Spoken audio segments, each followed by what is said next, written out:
পৃথিবীর একজন জুলুমবাজ তার সিংহাসনে বৈশা মৃত্যুবরণ করতে পারে নাই। এ কথা সত্য না মিথ্যা?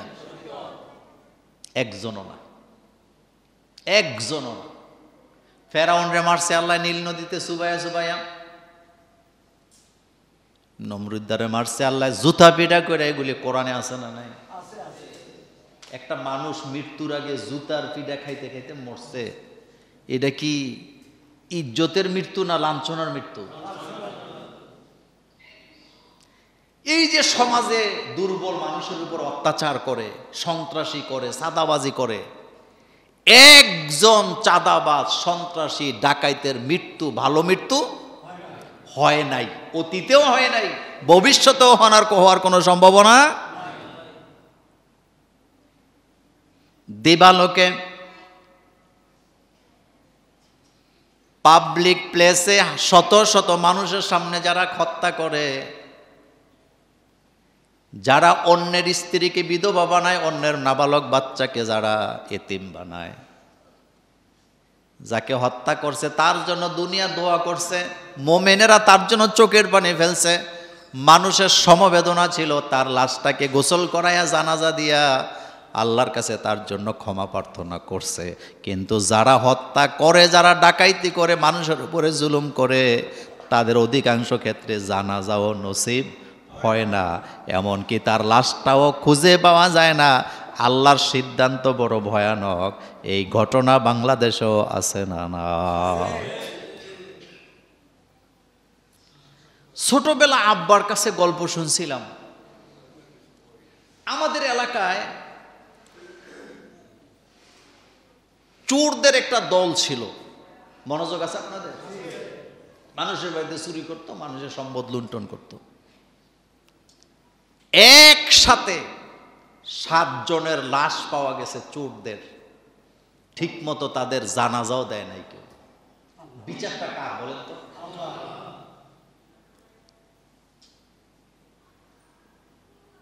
এই রকমের ঘটনা আপনারা বোধহয় দেখেন নাই জীবনে।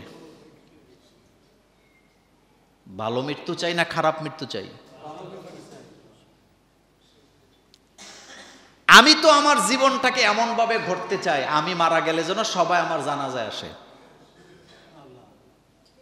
কিন্তু এমন মৃত্যু তো আমি চাই নাই যে আমি মরে গেলে মানুষে বলবে আল্লাহ আমরারে বাঁচাইছে, দুষ্ট লোকটা বিদায় হয়ে গেছে। হাবিল কাবিল কার সন্তান বলেন তো? কাবিলে হাবিলের কাছে যায় বলতেছে লা আকতুলান্নাকা, আমি তোরে মেরে ফেলব।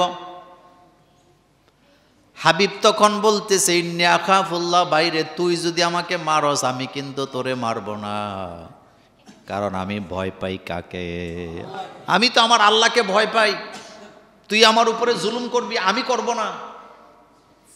তুই তোর হাতকে আমার দিকে প্রসারিত করবি মারার জন্য, কিন্তু আমি করব না, কারণ আমি ভয় পাই কাকে? বিশ্বাস করেন, আল্লাহর ভয় যদি হৃদয়ে থাকে মানুষ কখনো মিথ্যা কথা বলতে পারে না, ধোঁকাবাজি করতে পারে না। কিন্তু যারা ধোঁকাবাজি করে তাদের মুখের মধ্যে মধু থাকে। কথা কন না কেন? কি থাকে? মধু থাকে, মধু।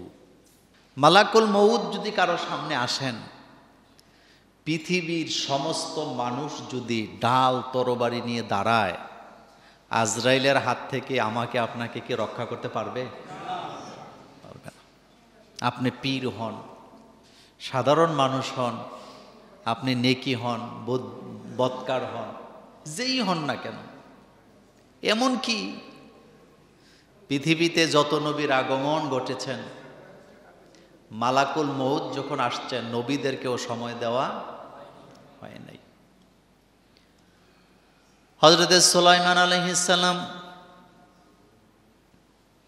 তার সামনে যখন মালাকুল মউত আসলেন, সুলাইমান আলাইহিস সালাম বললেন আমি তো মসজিদের কাজ করাইতেছি। সুলাইমান আলাইহিস সালামের রাজ্যের কর্মচারী ছিল জিনেরা। কারা?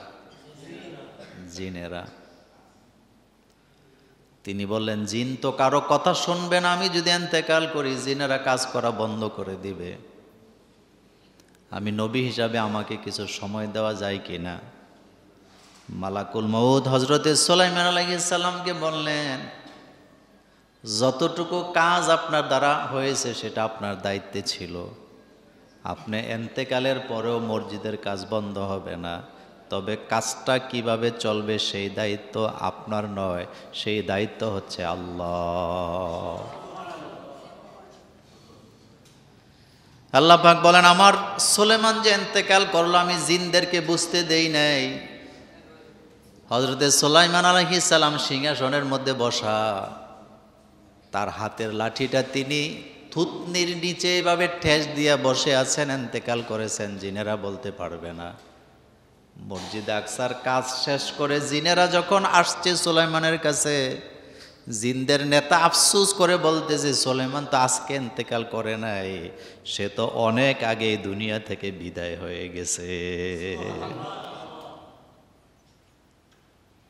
হযরতে মুসা আলাইহিস সালাম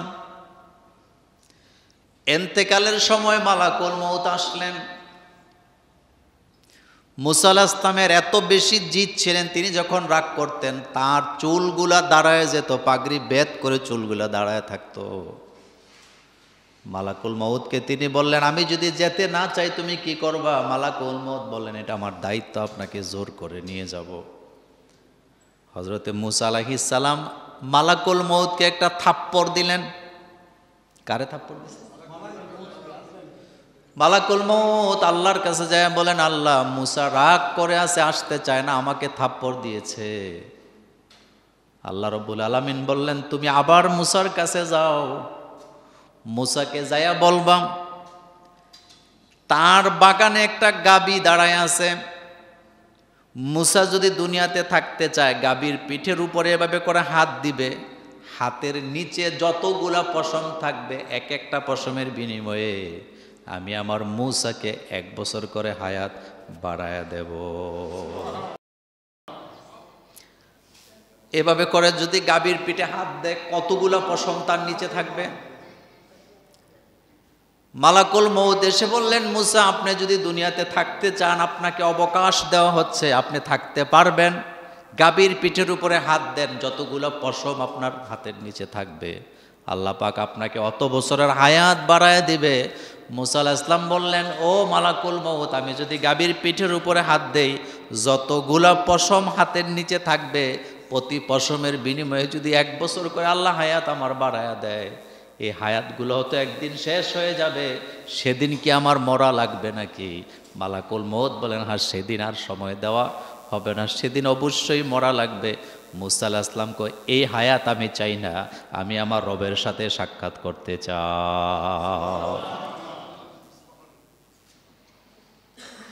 রাসূল করিম সাল্লাল্লাহু আলাইহি ওয়াসাল্লামের কাছে যখন মালাকুল মউত আসলেন, দরজায় দাঁড়াইয়া মালাকুল মউত বলতেছেন, ইয়া রাসূলুল্লাহ সাল্লাল্লাহু আলাইহি ওয়াসাল্লাম, আল্লাহ আমাকে বলে দিয়েছে আপনি যদি অনুমতি দেন আপনার রূহ আমি নিয়ে যাব, আর আপনি যদি অনুমতি না দেন আল্লাহ আমাকে সেভাবেই বলেছে, তার মানে আমি ফেরত চলে যাব।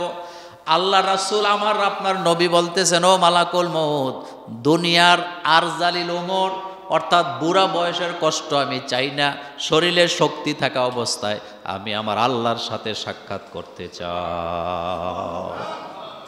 কারণ বেশি বয়স মানে আরেকজনের উপরে বোঝা হয়ে থাকা, মানসিক শারীরিক যন্ত্রণা ভোগ করা।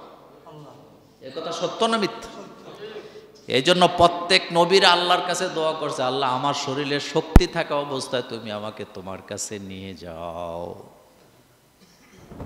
আল্লাহ রাসূল আম্মা জান আয়েশা সিদ্দিকা রাদিয়াল্লাহু তাআলা আনহাকে ডেকে বললেন, আয়েশা রে, এই পৃথিবীর জাগতিক সম্পদ আল্লাহ আমাকে দিতে চাইছিল, কিন্তু আমি সেটা গ্রহণ করি নাই। আমি পৃথিবীর রাজত্বের চাইতে আমার আল্লাহর সাথে দেখা করাটা আমার জন্য উত্তম মনে করি।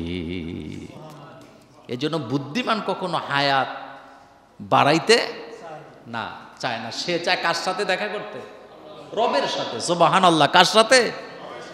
এই জন্য আল্লাহ পাক বলছেন, কুল্লু নাফসিন যায়িকাতুল মাউত, পৃথিবীতে যত জীব আছে সমস্ত জীবকে মৃত্যুর যন্ত্রণা সহ্য করা লাগবে। কবি কি সুন্দর করে বলেছেন, মাউতে কাসিন কুল্লু নাসিন সারেবো, মাউতে কাসিন কুল্লু নাসিন সারেবো, কবরে বাইতিন কুল্লু নাসিন দাখিলো। মৃত্যু এমন এক শরবত, মৃত্যুটা কি? এমন এক শরবত, সবাইকে পান করতে হবে। আর কবর এমন এক ঘর, সবাইকে সেই ঘরের ভিতরে দাখিল হওয়া লাগবে। কবরকে ফাঁকি দেওয়ার ক্ষমতা কারো নেই। রাসূল করিম সাল্লাল্লাহু আলাইহি ওয়াসাল্লাম বলেছেন, মুর্দারকে যখন কবরে দাফন করা হবে, মুর্দার টের পাবে, বুঝতে পারবে, চোখ দিয়ে দেখতে পাবে। তার আত্মীয় স্বজন তাকে যখন মাটি দিয়ে চলে যাচ্ছে, সে তখন বুঝতে পারবে আল্লাহ ছাড়া তার এখন আর কেউ নেই। প্রত্যেকটা মানুষের কবরে ফেরেশতারা আসবে, প্রশ্ন করবে কয়টা? জোরে বলেন। ইয়াতি মালাকাইনে, দুইজন ফেরেশতা আসবে। কয়জন? কয়জন? আপনার আমাকে কবরে দেওয়ার পরে দুইজন ফেরেশতা আসবে। ইয়াতি মালাকানে, দুইজন ফেরেশতা আসবে। তারপরে মুদ্দারকে বসাবে, বসাবার পরে তাকে জীবিত করে বসাইয়া প্রথম প্রশ্নটাই করবে, মার রব্বুকা, কে তোমার প্রতিপালক? লালন পালনের দায়িত্ব কার হাতে ছিল? যারা মুমিন তারা বলবে আল্লাহ। দ্বিতীয় প্রশ্ন করা হবে, অমা দীনুক, তোমার ধর্ম কি ছিল, দিন কি ছিল? ইসলামকে যারা ভালোবাসে না, ইসলামের আইন কানুন যারা মানতে চায় না, তারা এই প্রশ্নের জবাব দিতে পারবে না। প্রশ্নটাই করা হবে, অমা দীনুকা, তোমার দিন কি ছিল, কোন ধর্ম তুমি পালন করতা?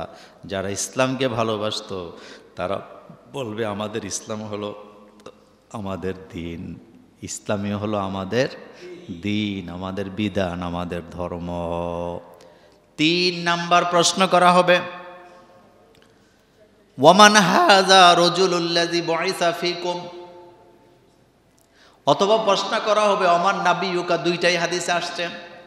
কোন কোন হাদিসে আসছে বলা হবে এই লোকটাকে চিনো নাকি? রাসূল সাল্লাল্লাহু আলাইহি ওয়াসাল্লামকে দেখানো হবে, দেখায় বলা হবে এই লোকটাকে চিনো নাকি? যাদের ভিতরে আল্লাহ রাসূলের ভালোবাসা নাই তারা রাসূলকে চিনবে না, বলতেও পারবে না।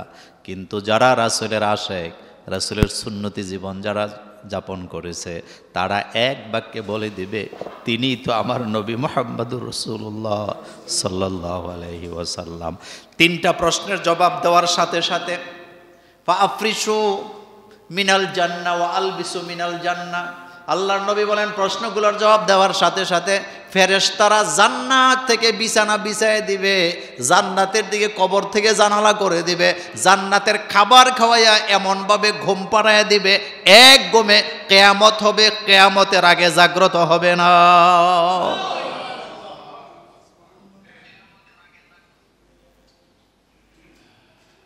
এশার নামাজের পরে খাওয়া দাওয়া করে ঘুম দিছেন, ফজরের আজান দিছে, টের পাইছেন, এটাও একটা রাত্র।